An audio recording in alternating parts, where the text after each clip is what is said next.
There we are. Hello, everyone. Welcome. I am Briar Harvey. This is the Neurodiversity Media Network, and I am here today with Samantha Fischer for our premiere episode of We Are Nature Too. Now, when we were talking about what this series was going to be, it kind of meandered around and made some stops off into some places. And she's laughing as though this is a deficit in some way.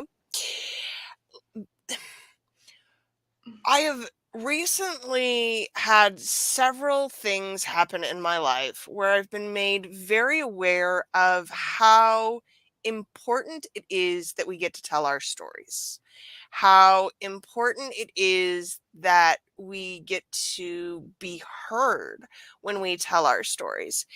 And I think that storytelling is an art and a science, and it is something that lives and breathes. And the more that we understand the nature of story and how it plays into our lives, the easier it is for us to tell our stories. But, and I think this is more important, incorporate our stories into our lives. And every time we talk, Sam tells me a story. And I learned something. It's a very organic process. And I don't think she's quite aware of how magical that process is. So, what we're going to be doing in this episode, in this series, is kind of unpacking the ways in which our stories connect us to our greater natures, how we are all connected, how we are all part and parcel of the same thing. And with that, I would love for you to tell us, Samantha, who you are and where you came from. All right. Glad I have time because the elevator speech is something I'm never really good at. Like, all right, give us who you are in 30 seconds. I'm going, We not got a whole hour for who you I are. know, I'm glad. And that it touches on a place of like that whole muchness wound that it feels like everybody walking around a female, but I've learned it's not just female body people too. Like that whole getting to be your full much self. I'm turning 53 and God, it's slowly becoming like less than 2 months now, or yeah, a little over 2 months now, but like that birth, I'm like the self puts me solidly in my 50s. And it's like, oh, now I'm in my 50s. And it's still something, it starts to fall away. Like taking up space is something I finally feel I get to do. But it didn't always come easy getting to tell my story or flesh out and be a part of it. I grew up in East Texas, a small town called Tyler, and was born into a fundamentalist family. For those of you who, if y'all saw, if anybody has seen Shiny Happy People, we didn't. I didn't have to wear the Amish kind of clothes, because my mother's a Taurus and a clothes hound. But I was basically raised by the Beverly Hillbillies, and we're also, yeah. If you could put those two together, and then throw in my father, who's like a Mel Brooks kind of character, to give you a summation of what it was like to be a small child in a community of like, it was a banking kind of town, but big enmeshed family, no boundaries. And then I was a questioner, and they were all like, how's Jesus? And so fortunately, I found my love of books early, and my love of stories, and my love of information. And I was also raised by tied that in with, I was the one that got drug around by the grandmother and the storytelling, like great uncles, and would sit around and talk about literally the whittling on the back porch, or the sitting around and cracking green beans from, in the kitchen with my, caregiver whose grandmother had been a slave. I mean, like, so like, I know I'm popcorning this, but it's like, there are so many experiences of my childhood that makes some of the things we're talking about today very real. Like, I understand why people who have white supremacy things flowing through them believe, well, this, and why people that have, this is not where I thought this was going to go, but here it is. But I grew up with a lot of connections to issues that feel like they're literally in my body as memories, and Right. they're vivid. And so I could feel the otherness that wasn't supposed to be there. And I felt it was something that I could question. And I think today, I mean, because I still got to go like outside, because that was your babysitter when I was a kid, was outside, bye, we'll see you at dark. And I think about today with our level of, like that's not just a Gen X joke or a meme. And I think about today when, like, people are now afraid. Like, we had like all those child murderers, and people then became afraid to leave their children outside. There's a real level, like, physical fear. Like, that's something that we feel. Like, if someone shoots you the bird or something, you don't have to use words to communicate that story. Your body feels the anger that is being generated by that body. And it feels like from the time, like, I feel like I got to be raised by the last level of American, like, innocence. Like, I remember Nixon flying away and crying. And so it feels like there was a time in my body when I remembered something that was what people remember and harken back to, that really was just nostalgia. And I don't know where this is going, but I think it's great. I remember what people think they still want, but they don't remember the stuff that was also bad with that. Right. Or like And when people are like, oh yeah, make America great again. I'm like, it really wasn't, but you're remembering a time when we weren't all tethered to phones, and we weren't all tethered to time, and we weren't all tethered to all this stuff now that's making us miserable. You're just remembering when we all had time to sit around. We still that's do. because and that's because story allows us to polish over the bad bits, right? Mm-hmm. We get to, like, whoever's narrative wins. That's kind of like why it's like the whole, like, the lost cause idea of the Civil War. I was raised with one whole, growing with a story about how, the war of Northern aggression. So, the war wasn't about slavery. The war was absolutely about slavery. But there are generations of people that don't believe that. And so it's learning to tell, like, personal stories and one's own personal narrative, and to learn how to, or one's family narrative. Like, I was telling you right before we got on here about, I didn't see your post earlier because I was trying to tell my father how to do a talk to text for my mother. She's got dementia now, but she still remembers our, like, old family stories, or what our neighbors believed and what our neighbors know in our town. It's like, yes, my hometown's still in the 50s, but there are some beautiful stories there. And so, and why it still is. Like, if we don't know why, we can't move forward with new things. If we don't, like, reconcile what's going on and know because I was one of those kids that everything, well, why? Well, what? Because I said so was never a good enough answer. It's like, well, and so I raised kids that I gave them answers. And I think part of what's in our thing right now is nothing is personal, nothing is well nuanced. And I think stories allow us to find the nuance between, and the connection where we hear our story and someone else's story. I think this is what I love about, the neurospicy thing is when someone tells me a story, I'll like, oh, that reminds me of the time that blah, blah, blah, blah. And they're like, stop inserting your story in there. I was like, I have to explain this. I was like, I'm not trying to insert myself. I'm making sure I understand. I'm doing this for clarity. And because that was the way I was taught to empathize as a young person. Thanks, APA. But now I know that that's probably not the best way. But also it's like, oh, I'm sharing a story, like a bird sharing here's a shiny thing. But stories were currency where I came from. And I think they are always like, that's from the time we like could share, from the time we had words. That's how we shared data to the next generation. We would sit around a fire, make up stories about whatever was important to the the elders of one generation to the next.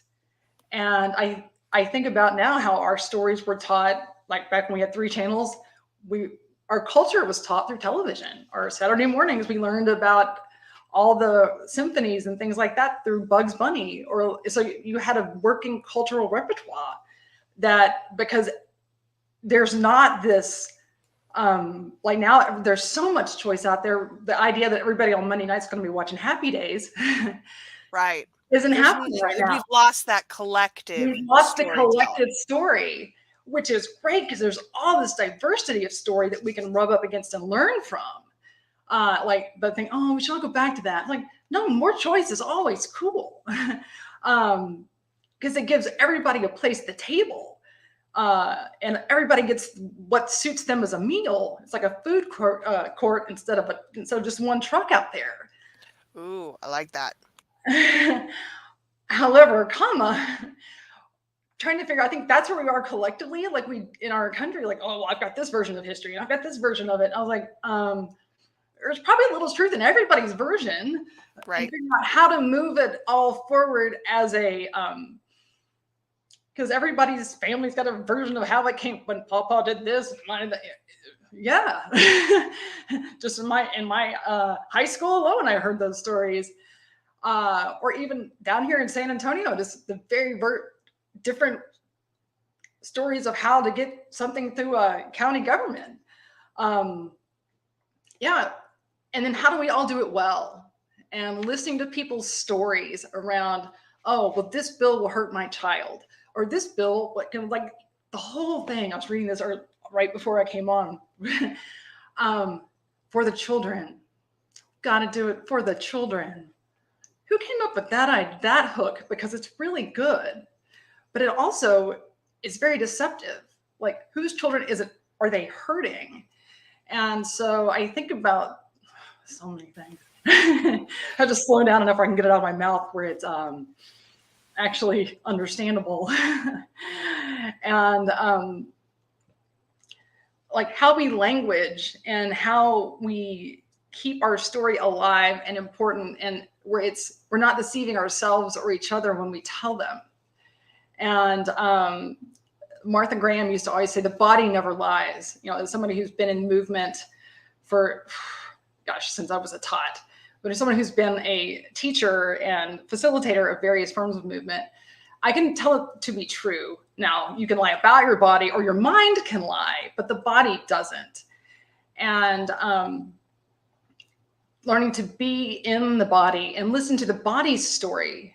And like, I've noticed that when I'm around people, because my body used to get very uncomfortable, and learning to be comfortable with the story my body would be telling me, like, oh, of course it's a trauma story and a nervous system story. Like there's so many stories that come from the fact that we're a natural being in a world that we've created that may not feel quite as natural. To get back to the whole We Are Nature 2 thing, we'll loop that back in there. I think I remember who had this conversation with about how, because one of my running jokes in my class was like, touch yourself, you're nature too. And because just having people, there were people in one of my classes that had a very difficult time with the word sensual, because I would use the word sensual and they mistook it for sexual. Much like the whole drag queen idea, like drag queens are inherently sexual. I'm like, no, they're sparkly, and they're larger than life. Burlesque is inherently sexual, but drag isn't per se. And so I said something about like a Jewish service is inherently sensual, and like everybody turned around like, and I was like, it is. Like, you're swaying, there's music, but I go, it's a very like I had to try to come up with another word, because to me the word sensual apparently doesn't mean what it does to everybody else. And so I started to learn that, words mean things. And so I had to like literally pull out and like, thanks phone, the Universal Dictionary. And that, because the Hebrew was based on like words that were very sense oriented. And they're like, oh, okay. You didn't mean sex. No, I did not. But I find people's weaponization of sex to be something that, well, it's truly American, but truly interesting. And I think that's a nervous system thing for people too. But let's see where I was coming back home to. Nicole suggested embodied, and I think there's some wisdom there. When our stories don't live in our bodies, we're disconnected from them. Yes. Right. Yes. Yeah. Well, I think of embodied and sensual not necessarily as the same thing. Like there's some nuance between those two, but yeah. When our stories don't live in our bodies, like it feels like most people live like from here up. Like I can say that because I did too. It took a lot of time and like very slow nervous system work to go, oh wow, I actually have a little toe on my left foot. Who knew? And it's a dancer thing because you spend so much time projecting your energy out into the world or into a class or into years of studied movement to go, oh, that is my chest. Yeah. When I breathe there, it hurts. Oh yeah, because yeah, a lot of things. So embodiment is a very different sort of thing than the feel of sensation, which is what sensual is. But it's been kind of co-opted by our culture. So yes. Well, because sensual is related to sexual, because as far as we're concerned, both things are bad. Yeah, right?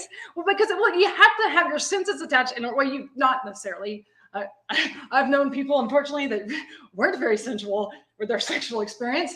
I won't name names, but learning, like when somebody had to tell, like, no, that's a feeling, that's not a sense. Like learning the difference between feeling and senses. Like it's, for all since our languages, we're kind of lazy in the way we language those things. I could do hours on just the language of sensation or feeling, but I put everybody just like, but I think because if we really started to think about what actually is a sensation in my body right there, what is driving that? Because it's our nervous systems have become either, I think a lot of people either are very highly out of the body or very in it. It's, I'm sorry. So connect us back. How do we get back into our bodies and into our stories? Into our stories and our body. It's not always easy. Like it's a practice, like everything, like many things. And I think it's different for every person. I'm kind of one of those people that I sit there and I look at the trees like, oh, trees. And I think being in our body is like a gift that we get to give ourselves every day. Like just the recognition of, oh, it's light. I like feeling, oh, I sense light in here. Oh, I'm feeling grateful, or like whatever you're feeling. It's like, I'm feeling like shit today. Like because it doesn't, because I think so much of meditation is the meditation of, oh, I've got to feel grateful. And some days you just don't. And trying to force, like meeting yourself, if I had to pick the way to get like into your body, into everything, meeting yourself right where you are. That was probably the keyest thing for me. Is like, oh, I can't do this until if I'm at this weight, or I can't, because weight, let's pick, I'm not going to pick that because it's just such the Americanized thing. It's like, or I'm going to do this until my hair is, or it's whatever the thing is, or until I'm perfectly happy and my children all talk to me again. But it's like, no, my life is a shit show right now. Acknowledged. And it's like, oh, because then you're not running from the vibration inside of you that's discordant. And I think when you can just sit and look at the, yep, there's a lot of cat hair in my house, or whatever the thing is, then there's the not running from the thing. And then the thing, you can let the thing come and crawl inside your chest and be there because it's not other than you. For at least for me, that's the starting point. And some days I can let it, like I've gotten to where it lives there all the time now. But there was a long time I was like, okay, I let it, and then I'm back in my head, and the universe is everywhere else. And then letting that be okay. Like, oh, yeah, I left. I'm out. I was like, I don't know where I am. My body's still here, but my mind is 3 days away. Or my mind is back mulling over that conversation I had with my father. Or my mind is at the grocery store. Or my mind is, but it's letting that be okay. And then going, oh, yeah, I left. Okay, sorry. We were fighting, and I left because I was afraid. And now I'm back and going, oh, I can feel my feet. That's it. I feel my feet. Take a breath and look around the room. Oh, yeah, I'm still here. And it's those little things. I mean, they feel ridiculously simple, and they are, but simple's not easy. That's the great thing in our lives that we don't realize, that simple is not easy. And we tend to confuse those two. And easy is not always simple. But simple works. And I know for myself, I like to always make things complicated so that I wouldn't do it. I don't know if anybody else has that story, but I like to draw big complicated, and then I'm like, oh, well, I can't do that. That was my story for a very long time. And then once I had like supports in place, I see that going on in the country too. Like, well, we've got to solve this. I've got to solve this. It's like, why can't we just solve, like, I don't know, water? Focus on one thing. This is a big thing in San Antonio right now. It's like, oh, but we got to do this. We got to do this first. Like, why? Go back to my little kid self. Why? And why can't we just do it close in? Start really close to what's close to you. Who can you help? Whose stories can you capture? Whose stories are, and I don't want to say whose stories are valuable, because they all are. Whose stories support what you're trying to reach out to? Yes. Whose stories support what you're doing? I don't. My grandmother used to say this. She's like, if you're always running to the other side of the ship, go, oh my God, there's sharks over there. Oh my God, there's missiles over there. You're never moving forward. So like, whose stories? Because everybody's going to have something. It's like, find the thing, whatever the thing is. And then find the stories that move forward. So you're not always running. She lived to be 101. And I was like, one day I went to her, I was like, Graham, the robber barons have returned. She was like, sweetheart, they never left. Yeah, she left in February of 2016. I was like, she saw it all coming back. And she's like, nope, not doing this again. I've already seen this shit show. I'm not doing it again. But very wise lady. And I think the information there is, how do we identify the stories that we need? Yeah. And I think sometimes you don't know until versus getting clear on what you want. Like, what is the thing we need to move forward? And just getting clear on what you want. I know for a fact, I've been married 4 times, divorced 3. And it really wasn't until I was clear on what I wanted. I thought I wanted that thing. No, I didn't. Maybe this. Nope. Certainly not that. But I didn't know. And I certainly didn't know until I was in it. Like, yep, this sucks. It was what society told me I should have. And until I really, really knew who I was and what I wanted and what my actual story was, not the cultural designator that this is what success is for you. This is how you know you've made it. It's like, what do I really think? What in my heart of hearts, and how do I know? It's like, and so it's like, oh, okay. So you feel like marriage. This is easy. And And so but I think that's a very privileged take on all that kind of stuff. But I think it's true, like figuring out, like I have a very supportive community now. So it's not just me. It's not just us sitting around staring at each other and, oh yeah, you suck.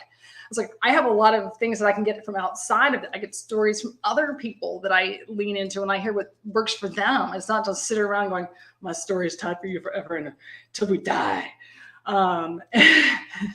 We're just gonna keep looking at each other over the dinner table until one of us keels over. Like, that's a horrible story. You're gonna have to support all my needs. No. Good thing you have insurance. It's the sexiest thing about you. That's another terrible story about America, but that's another day. Yeah. I'm not even I'm just gonna close that rabbit hole right now. Okay, so I'll bring you back. How Thank you. do we decide which stories we need? I think we have to know what it is we want to pursue and move, like what's important to us. Like we have to know who we are, what's in our heart of hearts. Like, and it's different for everyone. And then like if we get together, say you have a community, you're like, okay, what do we need for each other? And then whose stories support that? Like, tell you a story. We're in the middle of a cantor search at our temple. And so we were like, we had the focus, we have the committee. I've never been on a committee before, so this is fun. It's like, we have the committee that's in charge of like getting all the information. I was like, oh, dude, this is a trip. I've never seen this many emails focused at me in my life. And so they're like, all right, and I'll do this thing, I'll do this. And they're like, what are you going to do? I was like, I'm going to be the cruise director and lead the meeting where the people talk because I can't do that much paperwork. My computer would explode. But I can definitely lead a group of people around a room to time because that's basically choreography. So I can do that. And they're like, seriously? I was like, that's my job. I'm good at moving people's bodies around a room to a certain amount of time. That's what I'm going to do. And they're like, okay. Are you going to like write this down? I was like, just tell me how much time I have for each table and we're good. I will have somebody else format that email for you if you need it. But like that, and you know, like certain people's story need paperwork. Certain people just need a loose napkin. I was like, Southwest Airlines was founded on a cocktail napkin. Certainly, I could pull this off. So there's structure here. Right. The story that is coming to mind here is the difference between pantsers and plotters. Are you familiar with I these am not, terms? but I definitely want to. I now want to know. I'm now Okay. intrigued. When in the writing community, people who are plotters Mhm. outline their books. Right. So everything, there's bullet points, there's outlines, and then there's pantsers. And you, my friend, are a pantser. You run everything by the seat of your pants. Oh, absolutely. I think that both, truly, both approaches have merit. But Mhm. especially when we look at fiction, the results are completely different. I can always tell, especially now after many decades of reading fiction, I Mhm. can tell who's a pantser and who's a plotter because plotters Yeah. happen. Those novels happen. And even if there's twists and turns, they they do what's expected of the story. Mhm. Yeah. Harry Potter was a plotter.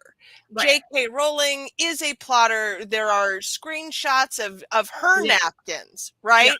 Right. Whereas Stephen King is a Oh, pantser. pantser.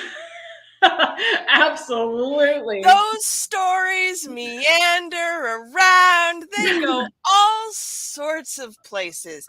And I think there is real value in figuring out your personal approach to story. Yeah.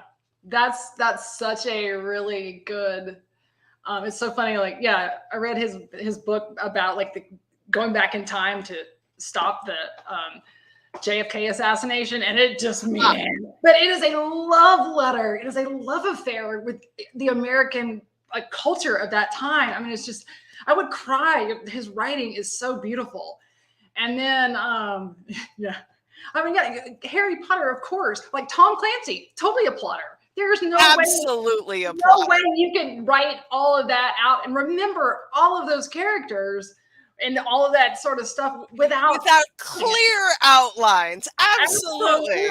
like, oh my gosh. But King is just like a yes. I can remember it all in my brain. I want to know his natal chart now. Look that up on this. He talks about in his book on writing, Yeah. that writing for him is like an archaeological dig. He has an idea, and then it's just about unearthing the rest. And I think that so much of story for people is about unearthing what's there. How do we do that? How do we do that? That's good. It's like Michelangelo. Like he saw he tuned out everything that wasn't the sculpture. And I think it's like I said, it's a strong idea in your mind. And sometimes like, oh, that's there. Like when I used to paint a lot.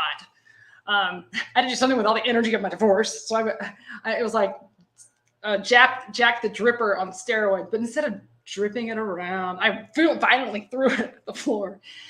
And I found that when I was patient and kind of played with it more versus, all right, screw you, I could see what was coming. I let the paint talk. It's like letting the story talk, letting the characters, if it's based on a true story, like I was earlier today, I've consumed a lot of media today. Is H.H. Holmes, the Devil in the White Castle in Chicago. They were talking about how serial killing, I guess, is similar to storytelling, how his stuff all unfolded. And I think telling a story is like that. You see what's there, and it was like, okay, no, or the guy. It was a story about the guy who caught him. Like he was a detective for an insurance, because he had insurance fraud that kept catching every time. How he would go back and like it was letters. I think letters from kids and he would go through every single town. I think there are clues when you're telling a story. There's a natural like, okay, what would happen next? And if it's based on real life, like okay, it's kind of like ancestry. Oh, I've got a leaf. Oh, okay. Is this person actually my grandmother's brother, or is this just they found this name on a death certificate and they hooked it together because they're lazy? That happens a lot. And in real life, like, okay, is this really what I want? Is this really the voice of that particular person? And I think you can know. I mean, I can always feel like, no, they definitely would say that. Or sure they would. But it comes because, kind of like the body doesn't lie. I'm writing. That's why I write all my stuff longhand. It's like, I'm writing. And I'm like, no. My hand will literally just stop. No. And I think once we're in a place where we feel this is actually me, and this is something I want to say, this is a story, this is a part of the legacy I want to leave behind. I'm getting to a point in my life where I'm like, yeah, okay, I survived a lot of shit. I have a lot of wisdom I want to share. Now, how do I want to share it? What is the voice of the legacy I want to leave behind me? What is it the voice? Because it's the nice sign of like having kids out of the house and like, wow, like they're actually out of the nest. They haven't come back. So, I got my, parents safely moved out of my childhood home. Like I'm actually like moving. I feel like a grown up now. And like what are the things that I did that helped that all happen? And what are the voices of like the younger versions of me? That's like I would go back and say, hey, keep going. This actually, while you're miserable, it gets better. Like, yeah, right now you're in a world of suck, but it gets better. And for people out there that are in that place, like, yeah, the world does get better. Sometimes it's hard to say that when I look at things going on in the world right now, particularly in the US. But I think there's a generation coming that will not sit idly by. Because when because they're voting now. And once this generation that's in power ages out, because 89-year-olds can't stay in power forever. Despite their insistence on trying. I was like, eventually, time will out. Yeah. And so I was like, eventually, young people will come into power, and things will change. And I think part of what we're seeing now is that a desperate grab to hang on to power that is illegitimate. I mean, because Texas, census just came out. White people are the minority in Texas now, and definitely not the minority in power, but they're the minority in census. And that's where you've got a bunch of old white guys, for passing ridiculous laws that, the next time we have if we ever have a legitimate election in Texas in the future, they're going to be gone. And like, my mouth is out of ears. This is a good question, though. What's the difference between story and history? Well, history does have story at the end. That's correct. And I think as we find, is interesting, you put up archaeological dig from Stephen King. I think as archaeology comes out, they're having to do a lot of retelling and rethinking of history. There's no way that story could have actually been real because it doesn't match up with any of the stuff that they're finding in places. We've all been sold a bill of goods about a lot of things. And so, the winner, it's the oldest story in the book. The winner tells the narrative, and who knows, and generations down the road buy it. We're stuck in that right now, that we can't tell the fact that America was founded by a bunch of genocidal white guys who didn't want to pay taxes. Who the hell is in power right now? Well, they're too old to be genocidal, but they still, but it shows. I would like to think that the founders maybe thought that we would have not worshipped them and would have given more changes through the years, but I guess they gave us too much credit. But that's my story. And because when I was a kid in school, we worshipped the founders, because I started school in 76, so literally it was the 200th anniversary. I was in first grade that year, and it was kind of 200th anniversary of America. And so I think perhaps it was from that point on, it was just something we did, and I didn't think about that till that moment. Oh my gosh, America. Then it was the 200th anniversary of the Constitution, and then the whatever anniversary of the Statue of Liberty. And so it was there was all this opportunity for America worship, which I think is leading to all the white nationalism, which I guess never really went away, but was a rebound to the civil rights movement because they weren't that far apart from each other. And literally it was the bedrock to what we're seeing now. And but it's funny because I was a kid, so it was just kind of so I guess this is how it is. I was one of those little kids that would kind of sit around and just watch grown ups Right, because as we say around here often, you don't know what you don't know, and you don't know to ask that question when you're being indoctrinated. Right. We would sing battle hymns in church when I was a child, and I'm I thought Jesus was a pacifist. I mean, you don't.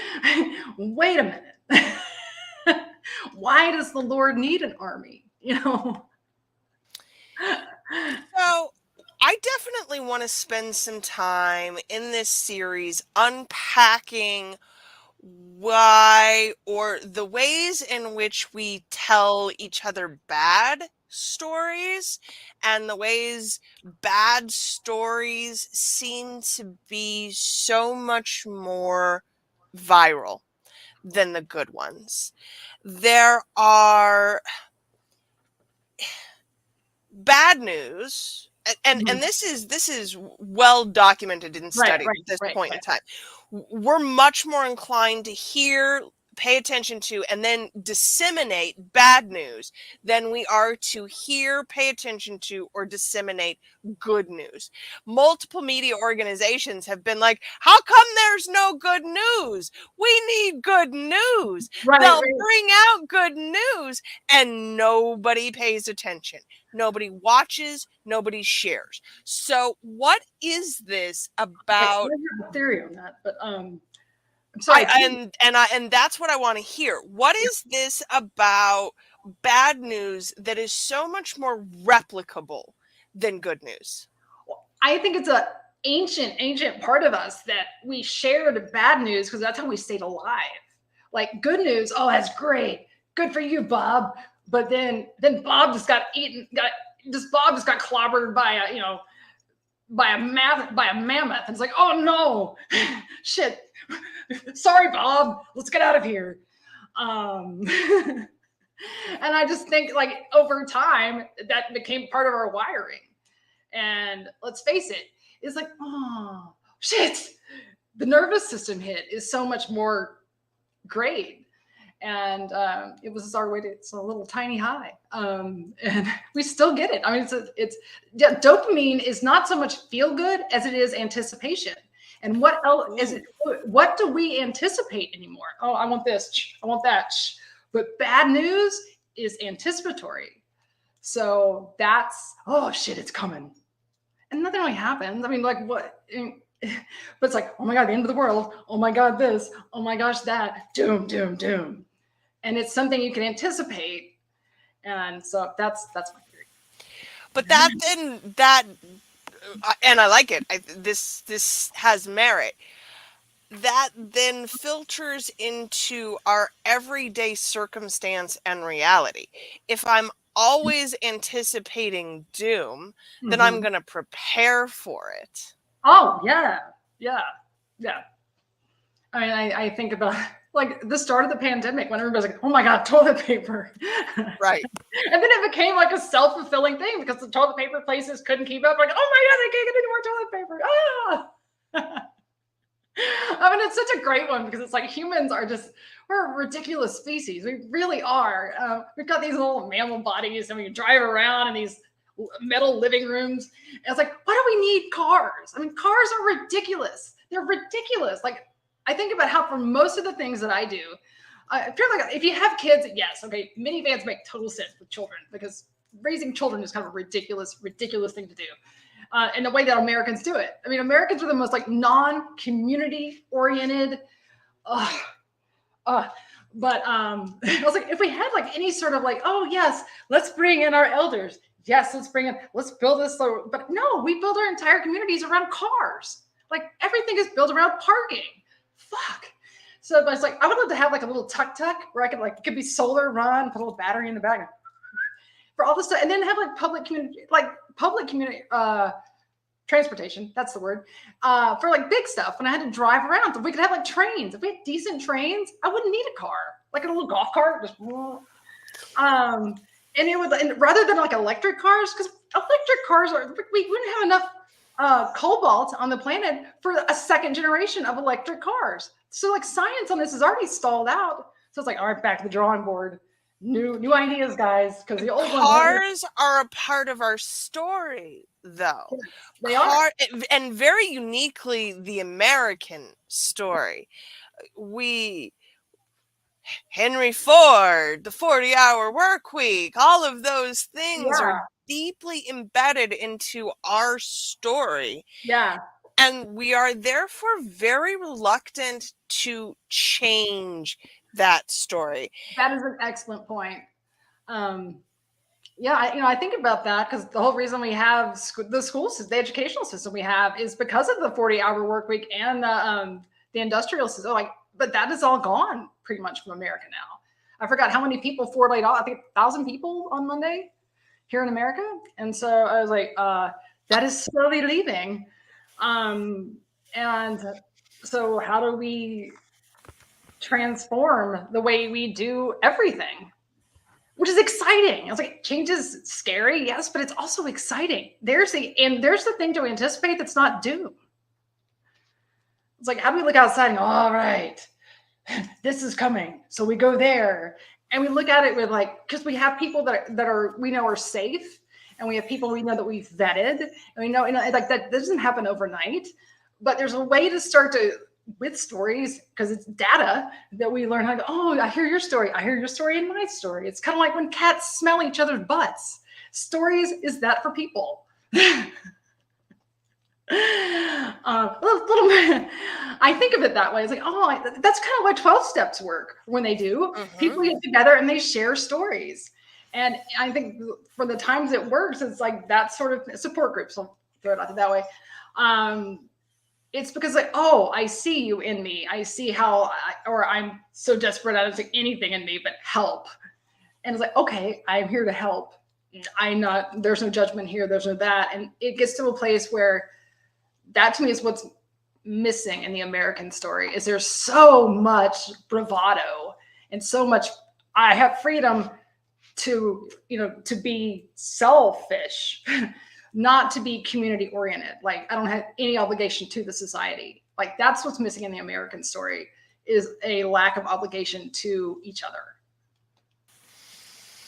And I think that's where I want to wrap the series and this episode up. How do we change the story? I think the next generation is like, they're more union oriented. They're definitely like more collective oriented toward each other. Like they care. Like my kids are, I've got one that's like a zennial. No, she's I can't keep up anymore. And I have two that are solidly Gen Z, and like they care about their friends so much. Like they will miss meals so they can go support their friends. It's like, wow. Thanks for that example. I need to do more for people. At least call my friends and make sure they're all okay. I'm at the age I need to call my friends and make sure they're all alive. And so I think looking to, and one of the things I was telling a friend of mine last week, I said, I was the really beautiful place where raising my children, where it was very like co-creative, because I knew the way I'd been raised wasn't going to work. Like the blueprint that my grandparents had handed my parents was not going to work on that generation. And so I was like, okay, you teach me how to use this, I'll teach you how to drive a car. Okay, perfect. You teach me how to do this, I'll teach you how to use cutlery. That's a little backwards, but same point. And so we had this beautiful co-creative model. And I saw friends of mine that were trying to use the old authoritarian model that, the church and then everyone else had handed down. I don't mean to shit on the church that much. There are some beautiful churches. But it's still trying to use the old model on kids that weren't going to fall in it. And so I think really looking to the future is looking to the young people, which, because they've got some great ideas and they're ready to like get together and like, hey, let's form a commune. Hey, let's do this. Hey, I'll do this for you. They're bartering, they're doing the things. And I think there's a way to, as opposed to just going, ugh. And there are some that are just like, we're never going to have a this or that. And there's also hopelessness in that generation too, I also see. But I think there's some really crafty ones that are doing some good stuff. And I think I wish I had some I could just pull it out of my head, but I don't. But next time I will. I'll find some. I'll have some homework. Trust me, I've written all of these things down. We're going to have so many places to go this season. And I'm excited to explore the ways in which we benefit from story, because it's easy to see the ways in which story can be harmful, the ways that we perpetuate negative stories, the ways that we continue to tell each other bad stories. And whether we like it or not, religion is one of those stories. It's been handed down on literal stone tablets for millennia now. And questioning authority or the story has not gone over well, historically speaking. So I think that there's really room to grow into, well, how do we do it instead? Yeah. It's like, yes, like acknowledging, yes, that happened. And let's do something different. Like I'm working on that, like improv piece of yes. and I'm going to go over here now and do this. Like just letting it burn itself out rather than trying to challenge it. Like, yes, you're here. There are things that definitely need to be challenged, but rather than just going into the door, y'all can go over there and just burn yourself out. And I'm going to go over here and do something different. And yeah, and I found like, at least for me, that was kind of because people are like, what did you tell your parents about this, that, and the other? I'm going, you know what? They're in their 80s. I try to just be as supportive as I can of them about the things they believe and let them do that because they're in their 80s. And throwing sticks and stones in their belief system isn't really productive. In anyone's belief system I found is not the best way to go about doing that. Trying to find ways where you can come together and go, yes, I believe that too. Yes. And what else do we have in common? I find that to be way better, a way to get a story that is co-creative together.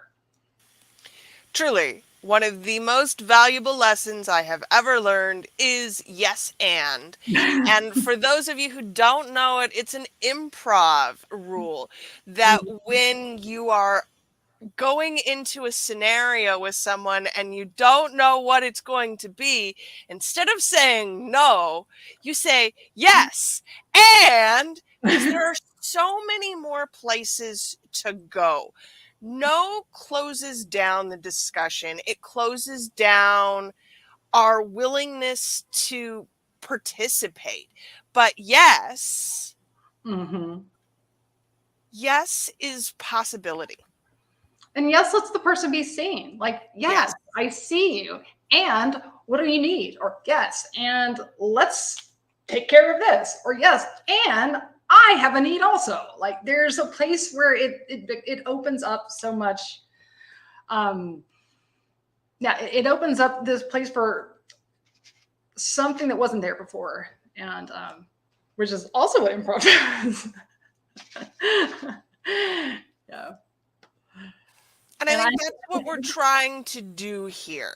We're trying to help you find the ways that you get to say yes and to your story, to everyone else's story, without being in conflict internally with yourself.